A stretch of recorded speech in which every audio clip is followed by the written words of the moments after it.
नक्षत्रवाडी येथे मातंग समाजाच्या वतीने शिवजयंती मोठ्या उत्साहात साजरी करण्यात आली। छत्रपती संभाजीनगर नक्षत्रवाडी येथे हिंदवी स्वराज्याचे संस्थापक छत्रपती शिवाजी महाराज यांच्या जयंती उत्सव नक्षत्रवाडी येथे उत्साहात साजरा करण्यात आला। प्रारंभी छत्रपती शिवाजी महाराज यांच्या प्रतिमेस सेवा भारती खडकी जिल्हाध्यक्ष पोपट कोळे यांच्या हस्ते पुष्पहार अर्पण करून अभिवादन करण्यात आले।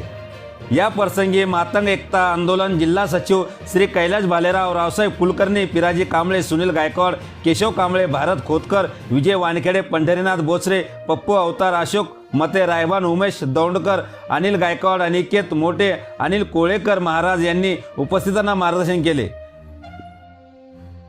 आपल्या परिसरातील ताज्या घडामोडी पाहण्यासाठी, अन्याय अत्याचाराला वाचा फोडण्यासाठी वन डे न्यूजला सबस्क्राईब करा व जास्तीत जास्त शेअर करा।